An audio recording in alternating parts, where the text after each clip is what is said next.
Hi, this is Mike from the Ski Legends again, and I'm talking with Neako, who's in Carbondale, Colorado, and he's a fanatic on ski lift chairs, and not a fanatic that he's going to sell it to you for your $5 million home.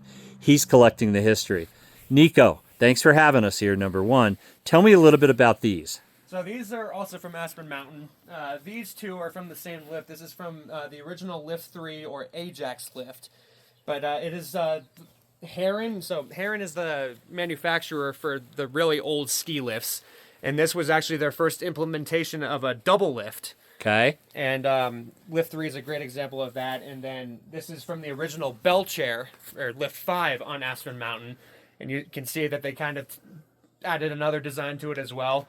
You can kind of tell when they're the same design and when they have these vertical. Oh, so the Heron but, chairs were like that. Yep. Okay. That's gotcha. kind of how you distinguish them. And I like this innovative way of hanging it, Yeah. which is, just some spare pipe and a couple of lag bolts. Yep. And you've got a chair that now swings back and forth. Yep. You make it work. All right, we're going to go over to another chair that I think is from Minnesota, and I'm going to try not to spin around as much.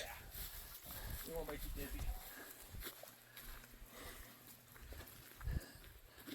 So this is another one of my chairs that tells a really great story. This is actually from the Naked Lady lift on Snowmass. Okay. This lift never ran because Alpine Springs always took the skiers up. It was a lot faster, more modern lift. Naked Lady was just a slow triple.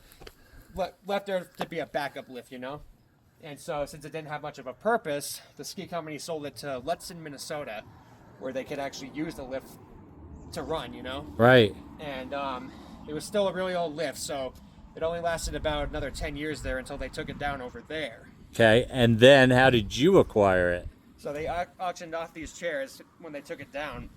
And another thing that inspired me to buy this chair is because over in Minnesota, they renamed it 10th Mountain, which was where That's your connection with your granddad, my grandfather, yep.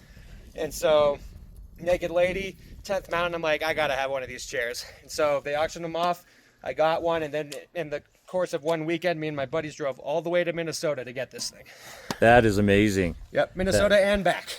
Now, one of the things, and I'm going to say this at the end of this too, but in your collection, you're always looking for chairs. So if somebody has a chair in their backyard, they're moving, they don't want it anymore, they could get in touch with you through me. Absolutely. Just DM the Ski Legends. Absolutely. And let me ask you one thing about this too.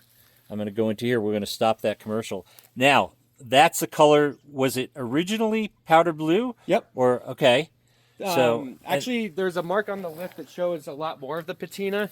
Okay. I know there's like a little ring of it somewhere, but it shows. Well, I could see it here and there. Yeah. Yeah, the lift was also gray too. Oh wow. Okay. And when it was gray, that's when it was Naked Lady on Snowmass. Okay. Okay. But so when it was green, it was 10th Mountain. Right. Right.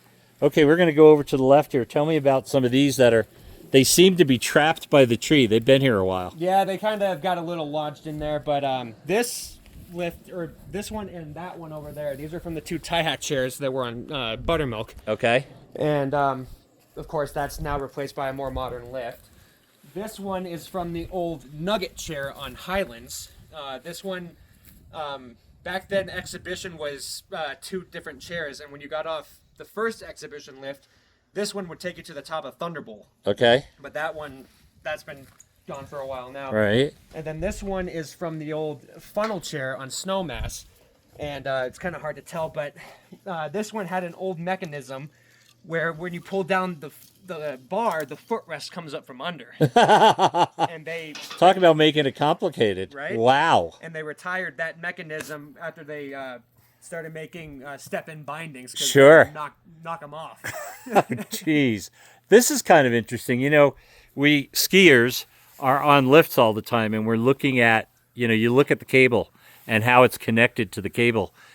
There's not a whole lot there. I mean, there's grease fittings too. Yeah, that's a good thing. A Zerk fitting's good for this because it moves a lot. But yeah. That is kind of crazy. There's not a whole lot there, and it carries a lot of weight. As I understand it, this little tooth right here for the lift, how they used to get it onto the cable is they would unravel the cable, stick the chair in, and then retighten it. Wow. That's how I think the old lifts ran on. Okay, that's pretty scary. Yep. Hey, Neako, we're going to stop again. Okay. We're going to go to more of the boneyard here. We'll be right back. All right.